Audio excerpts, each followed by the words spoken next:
TG EdCET ద్వారా ఎవరైతే BEd చేద్దాం అనుకుంటున్నారో మనకు వెబ్సైట్ లో మనకు ర్యాంక్ కార్డ్ రిలీజ్ చేశారండి. సో మీ యొక్క ర్యాంక్స్ మీరు చూసుకోవచ్చు. మీరు క్వాలిఫై అయితే ఎంత ర్యాంక్ వచ్చింది, డిస్క్వాలిఫై అయితే ఎందుకు డిస్క్వాలిఫై అయ్యారు. సో మెయిన్ పాయింట్ వచ్చేసి మనకి ఇక్కడ మినిమం మార్క్స్ ఉంటాయండి.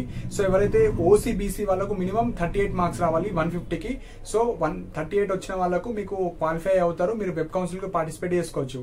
అదే ఎస్సీ ఎస్టీ వాళ్ళు ఎవరైతే ఉంటారో మీరు జస్ట్ ఎగ్జామ్ ని అటెంప్ట్ ఇస్తే మీరు కౌన్సిలింగ్ లో పార్టిసిపేట్ చేయొచ్చు. మినిమం 1 మార్క్ వచ్చినా మీరు కౌన్సిలింగ్ లో పార్టిసిపేట్ చేయొచ్చు. సో మెయిన్ పాయింట్ ఏంటంటే మనకు ఆల్రెడీ డీసెట్ ద్వారా ఎవరైతే డిఎడ్ టీటీసీ ఎంట్రన్స్ ఎగ్జామ్ అయితే రాశారో, సపోజ్ మీకు ఫేజ్ 1 లో సీట్ రాని వాళ్ళు కావచ్చు, అండ్ సపోజ్ డిఎడ్ కాకపోయినా బిఎడ్ చేసే వాళ్ళ కోసం ఈ వీడియో చేస్తున్నాను. సపోజ్ మీకు ఈ ఇయర్ డిఎడ్ రాకపోయినా మీరు ఏం పర్వాలేదండి, బిఎడ్ చేసుకోండి.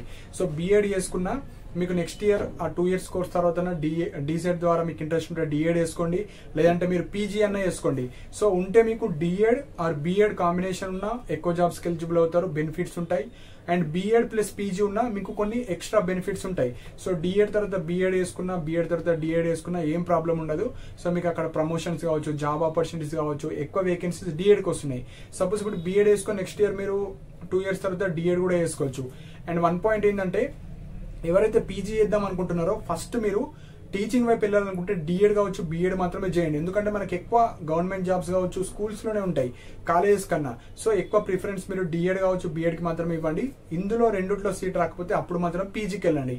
సో ఇప్పుడు ఎవరైతే డీసెట్ రాసి డిఎడ్ లో రాకపోతే నెక్స్ట్ ప్రిఫరెన్స్ మీరు బిఎడ్ కి ఇవ్వండి. సో బిఎడ్ తర్వాత మీరు ఓపెన్ లో పీజీలు కూడా వేసుకోవచ్చు. సో మనకు ఎన్నో ఓపెన్ యూనివర్సిటీస్ ఉన్నాయి. Doctor B R Ambedkar open university కావచ్చు, ప్రొఫెసర్ జి రామరెడ్డి కావచ్చు, మన కాకతీయ ఓపెన్ యూనివర్సిటీ కావచ్చు, ఇగ్నో యూనివర్సిటీ కావచ్చు. ఇందులో మనం ఓపెన్ పీజీలు చేసుకోవచ్చు. కాకపోతే ఇప్పుడు డిఎడ్ అనేది అండ్ బిఎడ్ అనేది రెగ్యులర్ మోడ్ లోనే చేయాలి. ఓన్లీ ఓపెన్ బిఎడ్ ఒకటి మనకు చేసుకోవచ్చు. కాకపోతే ఎవరు దానికి ఒక ఎలిజిబిలిటీ క్రైటీరియా ఉంటుంది. ఆల్రెడీ డిఎడ్ చేసిన వాళ్ళు అండ్ ఇన్ సర్వీస్ టీచర్స్ ఉన్న వాళ్ళు మాత్రమే ఓపెన్ బిఎడ్ చేసుకోవచ్చు. అది కూడా 500 seats లిమిటెడ్ ఉంటుంది. So regular normal degree candidates, normal BTech వాళ్ళు కావచ్చు, సో ఇలాంటి క్యాండిడేట్స్ ఆన్లైన్ లో లైక్ ఓపెన్ లో బిఎడ్ వేసుకోరాదు. సో మీరు చేస్తే రెగ్యులర్ మోడ్ లోనే చేయాలి. సో డిఎడ్ రెగ్యులర్ మోడ్ లో చేయాలి, బిఎడ్ రెగ్యులర్ మోడ్ లో చేయాలి. కానీ ఓపెన్ మోడ్ లో మనకు పీజీలో చేసుకోవచ్చు, రెగ్యులర్ మోడ్ లో కూడా పీజీ చేసుకోవచ్చు. సో పీజీ అనేది మనకు ఓపెన్ మోడ్ లో పాసిబుల్ ఉంది కాబట్టి పీజీ అనేది లాస్ట్ కి పెట్టేసేయాలి. అండ్ ఇక్కడ డిఎడ్ బిఎడ్ అనేది రెగ్యులర్ మోడ్ లోనే చేయాలి కాబట్టి ఫస్ట్ ఇవి చేసుకోవాలి. అండ్ ఫస్ట్ ప్రిఫరెన్స్ డిఎడ్ కి అండి, ఎక్కువ వేకెన్సీస్ వాటికే వస్తున్నాయి కాబట్టి డిఎడ్. అందులో సీట్ రాకపోతే బిఎడ్కి వెళ్ళండి. బిఎడ్ అనేది ఓపెన్ లో చేసుకోవడానికి కుదరదు కాబట్టి బిఎడ్కి వెళ్ళిపోండి. సో బిఎడ్ లో కూడా రాకపోతే మనకు 2 options ఉంటాయి. రెగ్యులర్ మోడ్ లో పీజీ చేయాలనుకుంటే సిపి గేట్ ఎంట్రన్స్ రాయాలి. లేదు నాకు ఓపెన్ లో కావాలి అనుకుంటే ఓపెన్ యూనివర్సిటీస్, అంబేద్కర్ ఓపెన్ యూనివర్సిటీలో ఆల్రెడీ నోటిఫికేషన్ రిలీజ్ అయింది. సో దాని ద్వారా మీరు అప్లై చేసుకోవచ్చు. సో ఇవి ఇంపార్టెంట్ పాయింట్స్. సో ఇప్పుడు ఎడ్సెట్ ద్వారా ఎవరైతే బిఎడ్ చేద్దాం అనుకుంటున్నారో క్వాలిఫై అయిన వాళ్ళు మీకు వెబ్ కౌన్సిలింగ్ ఉంటుంది. సో ఇక్కడ మీకు ఇచ్చింది స్టేట్ వైడ్ ర్యాంక్. సో ఇప్పుడు మనకు వెబ్ కౌన్సిలింగ్ లో ఎలా ఉంటుందంటే ఫస్ట్ మీ సర్టిఫికేట్ వెరిఫికేషన్ ఉంటుంది. సో అందులో మీ యొక్క బేసిక్ క్వాలిఫికేషన్, మీకు డిగ్రీ పాస్ అయ్యారా లేదా చూస్తారు. సో ఎవరైతే ఫైనల్ సెమిస్టర్ స్టూడెంట్స్ ఉంటారో మీ సర్టిఫికేట్స్ అన్ని రిజల్ట్స్ వచ్చిన తర్వాతనే ఆన్లైన్ సర్టిఫికేట్ వెరిఫికేషన్ ఉంటుంది. సో అప్పటి వరకు మీరు అన్ని ఇన్కమ్ సర్టిఫికేట్ లేటెస్ట్ తీసుకోవాలి. April 1 తర్వాత ఉండాలి 2025.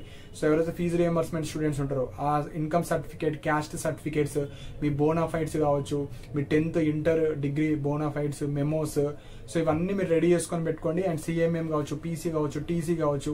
ఇంకా ఫైనల్ సెమిస్టర్ వాళ్ళకి ఇవ్వరు. సో ఇచ్చిన తర్వాత అవి అప్లోడ్ చేసుకోవచ్చు. సో అప్పటి వరకు చాలా టైం ఉంటుంది. సో మిగతా సర్టిఫికేట్స్ అన్ని మీరు రెడీ చేసుకొని పెట్టుకోండి. అండ్ గ్యాప్ సర్టిఫికేట్, గ్యాప్ ఉన్న వాళ్ళు గ్యాప్ సర్టిఫికేట్ కూడా తీసుకొని పెట్టుకోండి. మీకు ఈ పాస్ అప్పుడు యూజ్ అవుతుంది. సో ఏవైతే సర్టిఫికేట్స్ ఉన్నాయో నేను డీటెయిల్డ్ వీడియో చేస్తాను ఆ సర్టిఫికేట్స్ గురించి. జస్ట్ మీ యొక్క రిజల్ట్స్ మాత్రమే చూసుకోండి. సో మనకు వెబ్ కౌన్సిలింగ్ అప్పుడు మెథడాలజీ వైజ్ ఇక్కడ సీట్ అలాట్మెంట్ ఉంటుందండి. సో కంబైన్డ్ మనకు ఉండదు. సో ఇక్కడ మెథడాలజీ వైజ్ ఎంతమంది ఉన్నారో అందులో rank prefer and caste category ఆధారంగా మీకు సీట్ అలాట్మెంట్ ఉంటుంది. సో ఇప్పుడు డీసెట్ అనేది మీడియం వైజ్ ఎలా అయితే చేస్తారో medium wise state rank category. ఇక్కడ బిఎడ్ లో వచ్చేసి మీ మెథడాలజీ ఎంతమంది అయితే ఇప్పుడు ఎగ్జాంపుల్ మ్యాథ్స్ మెథడాలజీ ఉన్నారు, సోషల్ మెథడాలజీ ఉన్నారు, ఆ మ్యాథ్స్ మెథడాలజీలో ఎన్ని సీట్స్ ఉన్నాయి దానికి మెథడాలజీ వైజ్ గా కాంపిటీషన్ ఉంటుంది. సో కౌన్సిలింగ్ వచ్చేసి ఫస్ట్ మెథడ్కే. మీరు కాలేజీలో జాయిన్ అయిన తర్వాత మీకు నచ్చిన ఎలిజిబుల్ అయ్యే మెథడ్, సెకండ్ మెథడ్ మీరు కాలేజీలో తీసుకోవాలి. సో మీకు కౌన్సిలింగ్ ఎట్లుంటుంది, ఏమేమి మెథడ్స్ ఉంటాయి, సో కాలేజెస్ ఎక్కడెక్కడ ఉన్నాయి డీటెయిల్ వీడియో చేయడం జరుగుతుంది. జస్ట్ మీ యొక్క ర్యాంక్ చూసుకోండి.